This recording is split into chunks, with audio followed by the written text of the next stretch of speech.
이재명 더불어민주당 신임 당대표가 민주당 출범 이후 역대 최고 득표율인 77.77%의 지지를 얻으며 출발했습니다.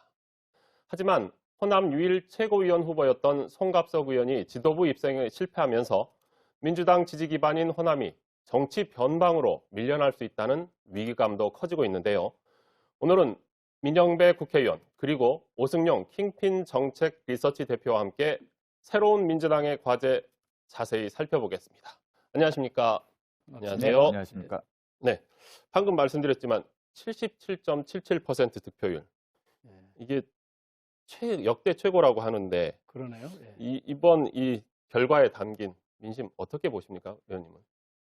그냥 한마디로 말씀드리면 민주당이 이재명을 호명했다. 시대가 이재명을 불렀다. 뭐 그렇게 저는 생각합니다. 그러니까 지금 상황은 민주당도 그렇고 우리 사회도 그렇고 위기이고 대전환의 시기이고 이런 때 어떤 지도력이 필요하겠냐. 이재명 같은 지도력 아니겠느냐. 그 내용이 뭔데 하면 주로 이제 출마 선언문이나 수락연설에서 나오는데 지금 이 위기의 본질은 시민들의 삶인데 민생을 잘 챙길 수 있겠는가. 정부 여당이 아닌데도 불구하고 지금 정부 여당이 워낙 제대로 하지 못하니까 이런 걸 좀 제대로 할 수 있겠는가. 또 미래지향형, 통합 뭐 이런 가치들에 대한 그 호명이 시민들로부터 당원들로부터 있었기 때문에 그런 압도적인 지지가 있지 않았을까 싶습니다. 저는 시대가 불렀다 이렇게 말씀드리고 싶습니다. 저 보니까 김대중 전 대통령 같은 경우 총재 경선에서 97년에 73.5%가 최고였는데 지금 아까도 얘기했지만 행운의 숫자가 4개나 되는 77.77%예요. 대표님은 어떻게 보세요? 일단 뭐 그 시절하고 지금하고 비교하기는 좀 어려울 겁니다. 그때만 하더라도 뭐 사당 정치 얘기가 많이 나올 때고 지금은 이제 그 정도 수준의 정치는 넘어섰기 때문에 그럼에도 불구하고 77.7% 득표를 했다라는 것은 굉장히 기념비적인 득표율이다 이렇게 일단 표현할 수 있을 것 같은데 두 가지 측면이 다 있는 것 같습니다. 하나는 순도가 높아진 건 분명하다. 77.77% 득표율에서 보이듯이 그만큼 내부에서 이재명을 대안으로 간주하는 그런 분들은 많았다. 근데 전체적으로 보면 참여율은 떨어졌다. 이것이 이제 긍정적인 측면과 부정적인 측면이 다 있을 겁니다. 그러니까 예컨대 기존의 송영길 대표가 출마할 전당대회나 이낙연 대표 출마할 전당대회에 비해서 호남 기준으로도 한 6%포인트 득표율이 떨어졌습니다. 전반적으로 마찬가지고요. 그래서 참여율은 낮아지고 순도는 높아졌을 경우 일사불란하게 움직일 수 있는 그런 동력은 되겠지만 이게 이제 당이라는 것은 결국 지지 외연을 확장해야 선거에서 이길 수 있는 건데 이재명 대표가 약속했던 이기는 민주당이라는 건 결국 지지 기반을 넓히는 어떤 그런 방책들이 필요한데 이 부분과 관련된 과제를 떠안았다. 저는 이렇게 평가하고 있습니다.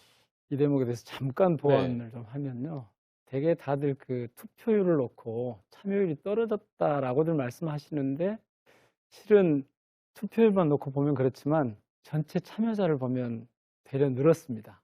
인구 변동이 인구가 크게 증가하지 않은 상황에서 전체 투표자 수가 훨씬 늘었다.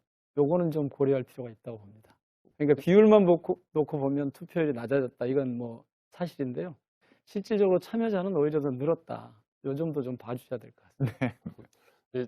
전체 권리당원 수가 크게 는 거죠. 그렇습니다. 예. 그럼 대표님 이제 친노, 친문 그러다 이제 친명이라는 새로운 민주당의 주류가 생긴 건데 이거 어떻게 보세요? 뭐 자연스러운 현상인 건데요. 권력은 항상 움직이는 거고 뭐 새로운 세력의 중심이 생기면 그 세력을 중심으로 사람들이 뭉칠 수밖에 없고 또 그 중심을 통해서 자신의 어떤 미래나 대안 이런 것들을 찾으려고 하기 때문에 민주당의 새로운 흐름이 형성되었다라고 평가할 수 있는 거고요. 이제 과제는 이 새롭게 형성된 흐름이 과연 문제 해결 능력이 있는가 그리고 어떤 지지를 보내준 지지자와 당원들의 어떤 바라는 바들을 과연 실현시켜 줄 수 있는가. 정치는 결과를 만들어내지 못하는 순간 냉정한 것이 또 정치와 권력의 속성이기 때문에 그런 결과물을 보여줄 수 있는가가 앞으로의 이제 차관사항이라고 봅니다. 그러면 그런 결과물 어느 정도 뭐 시기가 좀 필요할 거 아니겠습니까? 본인이 이미 분명하게 약속을 했습니다. 앞으로 2년 후 총선에서 승리하는 정당, 이기는 민주당을 만들겠다. 4년 후 지방선거 이기겠다. 5년 후 대선에서 집권할 수 있는 토대를 구축하겠다. 이 세 가지 이 선거 승리의 비전을 제시를 했다라는 거죠. 그래서 그 승리하기 위해서 이제 여러 가지 혁신 드라이브, 개혁 드라이브를 걸 건데 이제 그 부분이 이제 저항과 일정한 반발 이런 것들을 이겨낼 수 있는 동력이 될 수는 있을 겁니다. 근데 일단 첫 번째 평가할 수 있는 좀 다음 총선 결과물을 가지고 뭐 냉정한 평가를 받을 겁니다. 의원님 같은 경우는 현재 신분은 무소속이세요. 근데 이제 네. 누구나 알듯이 마음은 예, 민주당인 걸 정체성은 알기 뭐 때문에. 분명한 민주당이죠. 예. 네. 그러다 보니 언제쯤 복당하시나 복당 여부에 관심도 많습니다. 뭐 이제 그 당내 청원도 등장했더라고요. 빨리 복당을 해야 된다는. 복당 말씀드리기 전에 되게 중요한 지점을 보셨어요. 지금 언론에서 보면 주류 교체라는 표현을 쓰는데 그게 아니고 새로운 흐름이 형성됐다라고 아까 오 박사님 그러셨잖아요. 저는 그 진단이 정확하다고 봅니다. 사실 저희 민주당의 역대 대통령들을 보면 대개는 다 주류 담론으로 설명하기 어려운 분들이 사실은 등장했고, 특히 이재명 지금 당대표는 기존의 주류 담론 가지고는 설명이 안 되는 분이죠. 김대중, 노무현, 문재인, 이렇게 이재명으로 이어지는 그 중간에 이제 주류라고 할 만한 분이 있긴 했습니다. 예를 들면 정동영 후보 같은 경우가 거기에 해당이 될 텐데, 그런 분들은 정치적으로 실패했거든요. 그런데 앞서 말씀드린 김대중, 노무현, 문재인 이런 분들은 주류로 출발한 건 아니지만 정치적으로는 성공했거든요. 그러니까 지금 이 상황은 이재명 대표가 이런 분들을 잘 계승하되 말씀하신 대로 새로운 흐름, 그러니까 새로운 민주당을 어떻게 만들어갈 것인가. 그거 이제 총선, 지방선거, 대선으로 이어지는 선거에서 결과를 보여라 라고 말씀하셨는데, 그 민주당 다음을 새롭게 만들어가는 데서 이 흐름을 읽어줘야지 기존의 뭐 주류 담론을 가지고 뭐 교체가 됐느니 이렇게 설명하는 것은 적절치 않은 것 같다. 이걸 말씀 좀 드리고요. 제 복당은 제가 일찍부터 진즉 말씀드렸지만 당에 맡겨져 있는 상태입니다. 다만 이제 이재명 대표가 선출이 되면서 후보 시절에 계속 말씀을 하셨잖아요. 뭐 민영배 의원이 개인의 이익을 위해서 탈당한 일이 아닐 거다. 민주당 또는 개혁 진영의 어떤 소망을 실현하기 위해서 자신을 희생한 거라고 본다. 이렇게 했고 또 복당을 긍정적으로 검토할 만하다. 이렇게 이제 말씀을 하시는데, 저는 이 관점에 두 가지 좀 문제 제기를 하고 싶어요. 하나는 기존의 그 보수 언론이나 또는 저희 내부에서도 제 복당을 자연스럽게 보지 않는 분들이 갖고 있는 시각 중에 복당이라고 하는 것을 당이 갖고 있는 권한이나 권리로 인식하는 건 저는 아니라고 봅니다. 오히려 당이 제 복당 문제에 대해서 책임의식, 의무감 이런 걸 가지고 접근을 해줘야지, 그거를 당이 갖고 있는 권한입니까 그게? 그렇지 않죠. 두 번째는 이걸 자꾸 개인의 관점으로 바라보면, 그러니까 민영배 개인에게 초점을 맞춰서 보면 잘 보이지 않을 수 있습니다. 이거는 민주당이라고 하는 관점에서, 그리고 우리 사회, 우리 정치라고 하는 관점에서 이걸 봐줘야 되는데, 그게 좀 저는 좀 정립이 좀 됐으면 좋겠고요. 사실은 그동안 제 복당 문제는 너무 정치적으로 왜곡이 됐죠. 탈당부터 시작해서 위장 탈당이라는 수사를 붙여가지고 공격을 해야 되는 것부터 시작해서 왜 탈당을 하게 됐는지, 그리고 그 과정에서 국민의힘은 무슨 짓을 했는지 이런 데 대한 논의는 되지 않았거든요. 그래서 제 탈당 문제를 볼 때는 그런 두 가지를 좀 기준을 좀 놓고 봐줘야 되고, 또 하나는 그 자꾸 1년간 복당 제한이라고 하는 저희 당규 2호를 얘기하지 않습니까? 이거는 정말 엉뚱한 거예요. 그 제한 규정은 당을 마음대로 들락날락하면서 자기 이익을 추구하거나 탈당을 했다가 다시 아닌 것 같으니까 다시 돌아오거나 다른 당으로 가거나 이런 사람들, 그러니까 당을 위해서가 아니라 자신을 위해서 탈당과 복당을 반복하는 이런 사람들을 막고 질서를 유지하기 위해서 한 것이지, 저 같은 경우는 해당이 안 되죠. 그렇게 따지면 얼마 전에 부동산 문제로 뭐 탈당했던 분들 다 복당했는데 제가 그런 문제도 아니지 않습니까, 저는. 그래서 이거는 원칙적으로 보면 바로 복당을 할 수 있습니다. 다만 지금까지 정무적으로 이런저런 정치적인 이런 판단들이 얽혀서 지금 되지 않은 건데, 이제 요즘 같으면 현재 판결에 어떤 영향을 미칠 것인가, 또는 국힘이나 여당에서, 정부 여당에서 어떻게 공격을 할 것인가, 그런 빌미가 되지 않을까 하는 그런 당의 부담이 될 거냐 하는, 제가 아까 말씀드린 개인의 관점에서가 아니라 당의 관점에서 좀 봐줘야 된다. 이런 걸 봐야 제 복당 문제를 제대로 볼 수 있을 겁니다. 어떻습니까? 대표님 아까 말씀하실 때 순도가 높다고 하셨는데 순도가 높은 쪽에서 볼 때는 빨리 복당을 해야 맞다라고 생각하지 않을까요? 뭐 그렇게 볼 수 있을 겁니다. 예컨대 지난 검수완박 입법 과정에서 법사위 처리를 위해서 민주당에서 이제 필요했던 부분들이 있었고, 그 과정에서 이제 뭐 탈당이 이루어진 것으로 알고 있고요. 말씀하셨듯이 개인적인 사익을 추구하는 과정에서 이루어진 탈당이 아니고, 그렇기 때문에 빨리 복당시켜야 된다라는 게 뭐 내부에서 특히 이재명 대표 지지층 내에서는 뭐 일반적인 여론이라고 저도 알고 있는데요. 근데 이 문제가 아무튼 여러 가지 복합적인 이슈가 얽혀 있는 문제여서 당에서도 좀 그런 부분들을 고려하는 과정에서 이렇게 좀 시간이 지나고 있는 것으로 보고 있는데요. 일단 제가 뭐 이 부분에 대해서 왈가왈부할 수 있는 사안은 아니지만 민주당이 어떻게 이 사안을 처리하느냐에 따라서 일단 내부의 결속력을 더 다지는 계기가 될 수도 있고, 또 아니면 뭐 새로운 어떤 정치적인 이슈가 만들어질 수도 있는 그런 뭐 예, 그런 합적인 부분을 고려하고 상황입니다. 있을 거라고 봅니다, 저는. 대표님 아까 이렇게 의원님 잠깐 말씀해 주셨는데 헌법재판소 지금 청구돼 있는 게 있잖아요. 권한쟁의 심판. 이건 어떻게 보세요?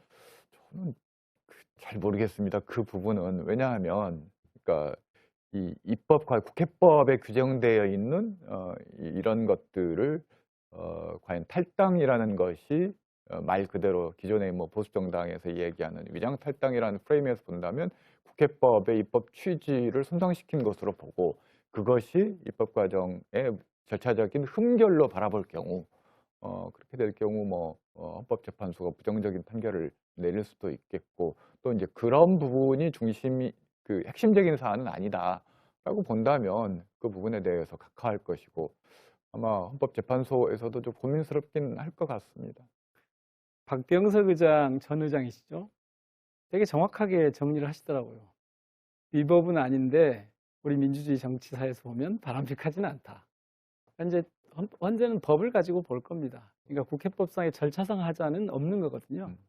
그런데 다만 그것이 말씀하신 대로 입법 취지, 기존의 이른바 국회에서 처리하는 과정에서 그 뭐 정확하게는 안건 조정이라고 하는 것이 취지가 좀 시간을 두고 충분히 의견을 모으자는 거였는데 강행을 하는 과정에서 나오는 것이어서 그것이 그렇게 바람직하지 않다 이렇게 볼 수 있겠지만 네. 위법한 내용은 없거든요. 한마디로 이제 날치기를 방지하기 위해서 이제 그렇죠. 그런 제도 네. 시스템을 만들었는데, 결과적으로 뭐 표현이 조금 격하긴 합니다만 빨리 이 법을 처리해야 된다라는 그런 필요성이 당시 민주당에게는 있었고, 그래서 위법하지는 않지만 그러나 기존의 관행과 입법 취지에서 볼 때는 다소 무리가 있는 진행을 했던 것은 사실이니까요. 뭐 그렇죠. 네. 그런 부분들을 어떻게 헌법재판소가 평가할 것인지가 또 뭐 관심 사안입니다. 다만 이제 이 과정을 네.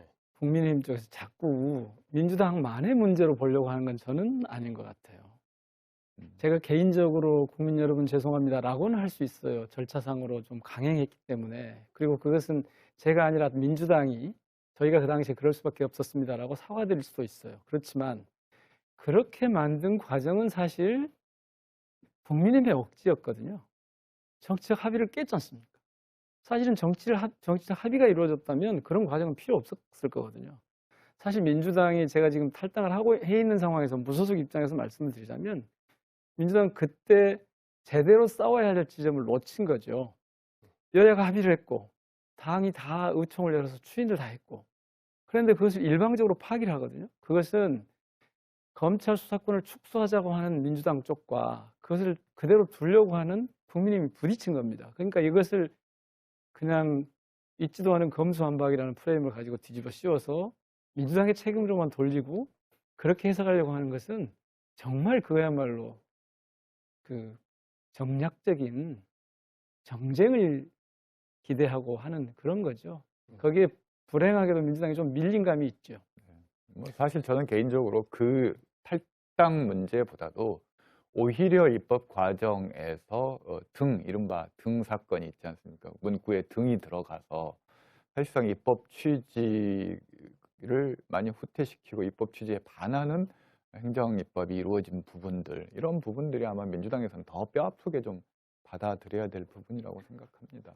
그 부분도 꽤 오해가 있는데요. 네. 그 등 중은 네. 원래 등이라고 해도 제한적으로 쓸 뿐만 아니라 6가지 중에서 2가지를 해놓고 등이라고 붙이는 건 나머지 4을 뺐기 때문에 이걸 확장하라는 개념은 전혀 아니거든요.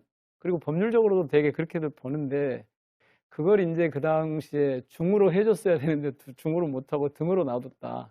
사실 그건 국민의힘하고 협상 결과예요. 그건 박병석 의장이 주도해서 한 협상의 결과였죠. 네, 이제 저희 지역 이야기를 좀 더 해보겠습니다. 이번 그 최고위원 선거에서 호남 지역 유일한 후보였던 송갑석 의원이 6위로 고배를 마셨습니다. 21대 국회에서 전북의 한병도 의원 그리고 전남의 서삼석 의원 이어서 3번째 이제 지도부 입성 실패입니다. 의원님이 보시기에는 실패 이유가 뭐라고 생각하세요? 제가요? 민주당이 아니신데 지금. 그러니까 냉정하게 더 이야기해 주시죠. 아직 민주당이 아니기.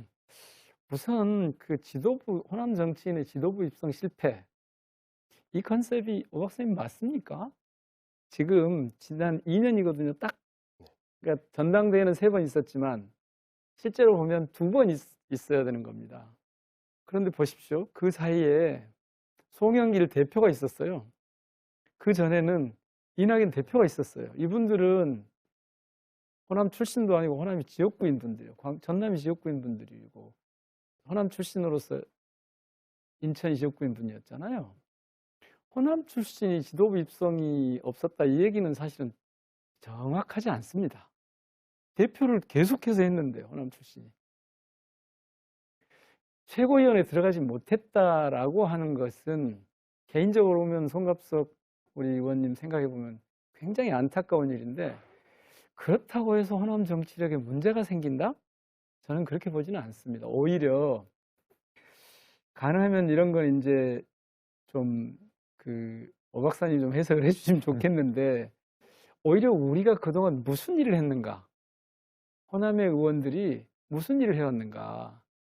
그동안에 지역에서는 어떻게 했고 또 지역과 이 전국 정치 중앙을 연결하는 과정에서는 뭘 했고 또 본래 국회의원이 수행해야 될 과제라고 하는 측면에서 뭘 했고 이렇게 뭘 했는가를 중심으로 좀 봐줘야 되고 그런 것들이 예를 들면 이재명 후보를 만들고 당대표가 되고 이런 과정에서 호남 의원들이 기여한 바가 있거든요. 그래서 지금 민주당 내에서 이 호남 정치인들의 정치력이 부재할 거다라고 하는 것은 저는 지금 당장 그렇게 볼 수는 없을 것 같아요. 그렇게 규정하기는 쉽지 않을 것 같아요. 다만 이제 그 과정에서 민주당에 대한 이 호남인들, 광주 전남인들의 따가운 눈총이 있는 것이 사실이고 그런데 어떻게 호응할 것인가라는 고민을 해주는 게 맞지. 아니 당대표를 2번씩이나 계속 했지 않습니까? 근데 최고위원이 꼭 진입했기 때문에 거기다가 이제 이런 부분 때문에 이재명 대표께서는 후보 시절부터 계속 그랬고 선출되고 나서도 그랬는데 그러니까 자력으로 누군가가 들어오면 좋겠다. 근데 만약 그렇게 되지 않으면 호남의 어떤 지역 대표성을 갖는 그런 분을 지명직 최고위원으로 모시겠다 이런 의지를 갖고 있는 게 분명하고 또 지금 그렇게 하기 위해서 그런 분을 찾고 있는 것을 저는 알고 있습니다. 오 대표님은 지금 이제 의원님은 호남 지역 국회의원으로서 약간의 자기 반성 같은 말씀을 해주셨고요. 오 대표님 생각에는 어떠세요? 일단 프레임 설정이 잘못됐던 것. 송갑석 의원이 호남 대표 후보로 프레임된 것이 조금 착시 현상을 불러올 수 있다. 왜냐하면 그건 개인적인 출마이지 호남에서 언제 대표 선수로 뽑아준 적이 없거든요. 본인이 자임했을 뿐이지. 그래서 이것을 직접적으로 송갑석의 패배를 호남 정치의 패배라고 규정하는 것은 좀 어불성설이다. 송갑석의 패배일 뿐이다. 일단 그럼에도 불구하고 이제 이낙연 대표니 송영길 대표니 이런 이제 대표분들이야 그 일상적인 건 아니고 뭐 그렇지만 지도부에서 호남이 권리당원만 3분의 1 가까이 지금 가지고 있고 최고위원 같은 경우는 1인 2표이기 때문에 일정한 호남이 차지하고 있는 지도부에서의 역할과 몫이라는 게 있을 수 있는 거고 그에 대한 지역민들의 기대치가 또 있는 것이죠. 근데 분명하게 그 기대치에 부응하지 못했다라는 것은 사실이고 그래서 아마 그런 호남 정치 위기에 대한 그런 이야기들이 나오는 것은 저는 뭐 자연스러운 일이라고 생각을 합니다. 그러니까 저희가 초점을 맞춰야 될 대목은 지도부에 누가 있느냐가 중요한 게 아니라 실제로 호남의 의원들이 어떤 일을 하느냐. 예를 들면 지금 윤 정부의 실정에 관해서 제대로 지적을 하고 국정이 제대로 돌아가도록 견제 역할을 제대로 해내느냐. 또는 지역에 필요한 예산 정책이나 시설이나 이런 것들을 꼭 필요한 것들을 쟁취할 수 있느냐. 이런 데 역량을 발휘할 수 있도록 하는 상황? 이걸 좀 만들어줘야 될 거고, 그걸 이제 지도부에 뭐 최고위원 정도로 누가 있으면 좋겠다랄지, 중요한 당직에 그런 분들이 있으면 좋겠다, 이런 이제 희망일 텐데요. 저희들이 이제 표만 얻어가고 일은 제대로 하는 것으로 보이지 않은, 혹은 존재감이 되게 좀 없어 보이는, 그래서 호남의 대표적인 정치인이 좀 보이지 않은 것 같은 이런 데 대해서는 정말 성찰하고 반성해야 될 부분인데, 지금 그냥 최고위원 선거에서 특정 의원이 거기에 뭐 진입하지 못했다고 그래서 오 박사님 말씀처럼 그걸 호남 정치력의 부재다 이렇게까지 표현하는 것은 그닥 적절하진 않은 것 같습니다. 방금 이제 잠깐 이야기하셨지만 고 대표님, 이재명 대표가 지명직 최고위원 자리가 있는데 호남 출신 염두에 둘 것 같아요. 혹시 뭐 들으신 분이라도 있나요? 주변에서. 저는 제가 들은 얘기로는 앞에 계신 민영배 의원이 복당해서 지명될 가능성이 높다라는 얘기를 들은 바가 있는데 어떻게 될지는 모르겠고 본인이 아마 그 부분은 설명을 해주실 것 같고 저한테는 그런 제안은 없었습니다. 두 가지 선택지가 있을 것 같습니다. 아마 이제 처음부터 그 호남에서 호남 출신이 선출되지 못하면 지명직 최고위원에 배려하겠다라는 게 출마 기자회견 당시 아마 발언이었던 그렇습니다. 걸로 출마 기자회견 제가 기억을 하고 있고요. 그리고 나서 이제 제주도 순회 토론회에서 아마 민영배 의원에 대한 복당 문제를 언급하셨던 걸로 제가 기억을 하고 있어서 두 가지가 연쇄적으로 나오는 거 보니까 아마 혹시 민영배 의원을 염두에 두고 있나라고 제 나름대로 소설을 좀 써봤습니다만 두 가지입니다. 하나는 이재명 대표가 원외 인사를 과감하게 발탁해서 호남 그리고 호남뿐만이 아니라 민주당 지지층에게 강력한 어떤 혁신과 개혁의 어떤 상징성 메시지를 던지는 방법이 하나 있을 수가 있을 거고요. 근데 거기에 부합하는 원외 인사가 사실 흔하진 않습니다. 굉장히 찾기가 어려운 측면들이 있고 두 번째로는 현직 의원 중심에서 골라서 선택할 수 있는 방법이 있는데 또 호남 초선 의원들이 다수이고 또 재선 이상 의원들을 보더라도 이 또 그 취지에 딱 맞아 떨어지는 의원 찾기가 쉽지 않아서 아무튼 어느 쪽이든지 간에 좀 고심이 될 것 같은데 또 이게 지금 당장 임명 안 해도 되는 거 아닌가요? 이 부분은? 뭐 급할 일은 아니죠. 네. 어차피 지도부가 구성이 됐고 지명직이라고 하는 건 당대표의 필요, 당의 요구에 부응하는 좋은 분을 찾아야 되는 거고, 이거를 저는 뭐 다른 복잡한 상황을 고려할 건 아닌 것 같아요. 다만 이제 원외 인사를 선택했을 때 그 원외 인사가 최고위원 활동을 하는 게 그렇게 쉽지 않습니다. 저희들이 전에 이제 구청장 시절에 이런 데도 해보고 그러면 뒷받침해 줄 사람이 있어야 돼요. 그렇지 않으면 일주일에 3번 아침에 일을 해야 되고 또 현장에 자주 가고 특히 이제 현장 최고위를 당장 내일 모레 한다는 거 아닙니까? 그럴 때 광주에서야 괜찮겠지만 예를 들면 부산에서 한다 그러면 이분이 그렇게 하기가 그러니까 전임하는 것처럼 하는 분이 계셔야 되는데 말씀하신 대로 거기에 적합한 분, 상징성이 있는 분, 지역을 대표할 수 있는 분, 그리고 저희 입장에서 민주당 입장에서 보면 당의 확장성, 지역민들의 수용성 이런 걸 고려해야 되니까 상당히 이재명 대표의 고심이 깊은 것 같습니다. 저도 뭐 그 이상은 모르겠는데요.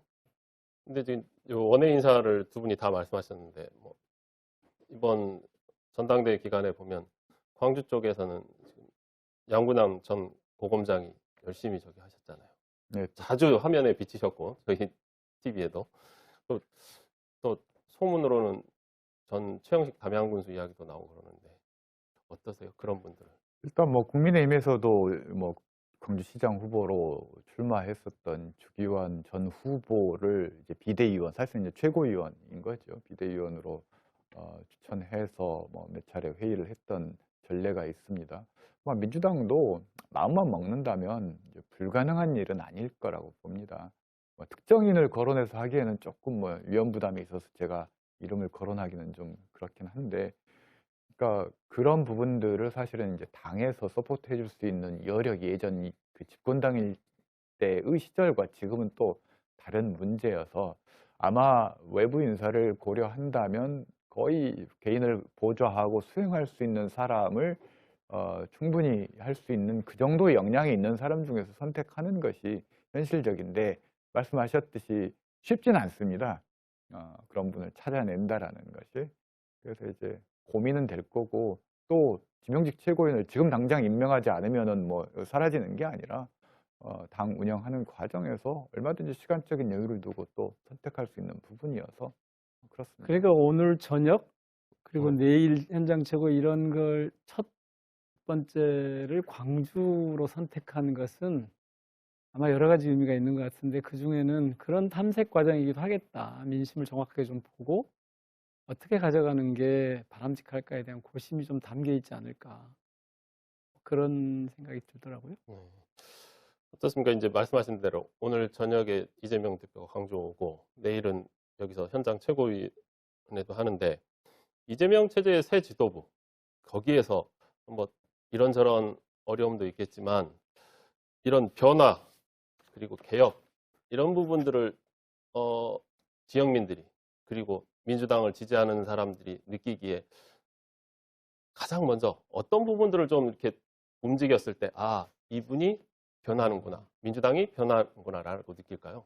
크게 보면 세 가지일 것 같아요. 하나는 실제로 정당이 정당답게, 즉 흔히 요즘 쓰는 말로 하면 당원이 주인이 되는 정당, 당원의 뜻이 당에 의해서 실현되는 정당, 이런 정당을 만들기 위한 여러 조치들을 할 거고, 그래서 어젠가요? 뭐 세 가지 그 첫 지시를 했는데, 당원촌을 만들자, 뭐 전자 당원증을 만들자, 이런 것들을 했더라고요. 그런 것을 해가는 게 1번일 거고요. 즉 당의 정체성과 리더십을 확립하는, 이게 1번일 거고, 그걸 바탕으로 해서 두 번째는 대여 투쟁력을 확실하게, 그러니까 우리 사회 개혁을 위한 대여 투쟁력, 민생을 챙기기 위한 대여 투쟁력을 확실하게 좀 높이는 게 뭘까, 이런 고민일 거고, 그리고 이제 세 번째로는 제가 보기에는 윤석열 정부가 거의 지금 무정부 상태라고 할 만큼 이 전국을 끌고 가지 못하고 있지 않습니까, 제대로. 그래서 일종의 준여당 같은 역할을 해야 될 것 같아요. 그 얘기는 두 번째 말씀드린 투쟁력만 가지고는 안 된다는 거죠. 충분히 국정에 단순한 반대를 넘어서 대안을 제시하는 대안정당의 모습을 갖춰가는 이런 순서로 저는 가지 않을까 싶습니다. 오 대표님은 어떤 부분에서 그 이재명 지도부가 액션이 필요하다고 생각하십니까? 제가 최근에 윤석열 대통령과 집권 여당을 보면서 느끼는 생각은, 어떻게 저런 분들이 지난 대선에서 이겼을까? 근데 또 바꿔 얘기하면 어떻게 저런 분들에게 민주당은 졌을까? 여기에 아마 그 변화의 지점이 있을 것 같습니다. 이재명 대표가 뭐 세 가지 키워드, 이제 반사이익 정치 하지 않겠다, 이제 잘하는 정당을 만들겠다, 그리고 뉴민주당, 유능하고 강하고 혁신하고 통합된 전국정당 이라는 목표를 제시하셨어요. 그리고 이기는 민주당을 만들겠다. 아까 말씀드렸듯이 2년 후 총선, 4년 후 지방선거, 5년 후 대선에서 이기겠다. 결국 이 모든 것들을 관통하는 것은 민주당의 변화와 개혁을 통해서 집권할 수 있는 확고한 토대를 만들겠다라는 게 뭐 핵심적인 한 줄 요약일 것 같습니다. 그 토대를 만드는 과정은 저는 두 가지라고 봅니다. 하나는 사람을 모으는 과정이어야 된다라는 건데 이 사람을 2년의 과정 동안 얼마만큼 잘 모을 수 있을 것인가. 국민들과 지지자들은 당의 변화를 정책의 변화나 어떤 이런 큰 틀의 강령의 변화 이걸로 인식하지는 않는다라는 거죠. 사람이 누가 바뀌었지를 통해서 이 당이 변하고 있구나라는 것을 인식하는 경우가 많다라는 겁니다. 두 번째로는 집권을 위해서는 지지 기반을 어찌됐건 넓혀야 된다. 대선은 강성 지지층만 가지고 절대 대선을 이길 수 없습니다. 당문은 할 수 있습니다. 그러려면 결국은 중도층과 과거에 민주당을 지지했다가 지난 대선에서 윤석열 지지로 돌아섰던 이른바 스윙 진보들까지 다시 끌어안는 그런 어떤 스탠스가 필요한데 이런 부분들이 어제였던가요? 워크숍에서 강조했던 민생 강조와 어떻게 잘 매치해서 솔루션을 풀어내는가 저는 여기에 포인트가 있다고 봅니다. 말씀하신 대로라면 지금 이제 당내 개파 통합하는 문제가 좀 크잖아요. 그런 부분들 사실상 어떤 모습이 있으면 이제 사람을 이야기하셨지만 사실은 그 프레임도 정말 민주당 입장에서 볼 때는 어처구니 없는 프레임이에요. 민주당이 개파라고 그러는데 어떤 개파가 있습니까? 친문이 개파입니까? 개파가 되려면 그래도 그 개파의 수장이 있고 그 개파의 이익을 위해서 뭔가 공동의 움직임이 있어야 되는데 지금 민주당에 그런 게 없는 것 같고요. 당은 기본적으로 시스템으로 돌아가야죠. 그래서 개파 통합이라고 하는 것은 당내 통합이라고 하는 것은 무슨 개파가 있어 그걸 조율하자는 게 아니고 당내 숫자가 많고 당이 거대하니까 크니까 굉장히 다양한 스펙트럼이 있어요. 요걸 어떻게 참 당의 정체성에 어울리는 방향으로 통일해 나갈 건가 이런 과제이지 개파 간에 충돌이 있거나 그럴 게 없지 않습니까 지금? 이전에도 마찬가지인데요. 친문, 친이, 친노 이런 식으로 계속 개파라는 분류를 하는 이거는 제가 볼 때는 국힘 쪽이나 보수 언론에 민주당 공격 프레임이죠. 그래서 자꾸 민주당 내에 어떤 분열이 있는 것처럼 얘기를 해서 이 77.77%나 되는 이 지지율로 당선된 대표가 있는데 이 대표가 사당화란 말도 맞지 않고 개파가 있다는 것도 사실 어울리지 않습니다. 다만 이재명 대표와 좀 생각이 다른 분들이 있을 수 있겠죠. 그런 걸 어떻게 잘 통합해 갈 거냐 하는 이런 과제가 있는 것 같고요. 개파 간 갈등 같은 거 저는 제가 민주당은 지금은 아니지만 이렇게 보면서도 보이지 않습니다. 잘. 다른 의견을 내는 분들이 있는데 그냥 다양성 정도로 이해해 주면 될 겁니다. 그러니까 곧 민주당 가실 의원님 입장에서는 그러면 민주당이 이제 커다란 큰 물줄기를 어디로 끌고 가느냐의 문제인 것이지 중간중간에 막 저기는 없다 이 말씀이신 거죠? 제가 보기엔 그럴 것 같은데요. 이렇게 압도적으로 거기다가 지도부 구성도 다 좀 고루고루 이렇게 되면서도 대표하고 호흡이 맞는 분들로 주로 된 거 아닙니까? 알겠습니다. 그래서 오늘 오히려 이야기, 뭔가 조금 좀 다른 의견을 가진 분들이 당 지도부에 자꾸 말씀드릴 수 있는 채널을 열어줘야 된다. 이게 오히려 중요할 수도 있겠죠. 네, 오늘 말씀은 여기까지 듣겠습니다. 이제 추석이 얼마 남지 않았습니다. 한가위만 같아라라는 말이 있는데요. 정부와 여당이 혼란 속이라 국민들은 추석이 오는 것 같지도 않습니다. 이재명 대표 체제로 새롭게 출발한 더불어민주당이 거대 야당으로서 어려운 민생을 살피며 국회와 국정을 이끌어가는 주축 역할을 해줬으면 하는 바람입니다. 와이드 이슈 여기서 마칩니다. 시청해주신 여러분 고맙습니다.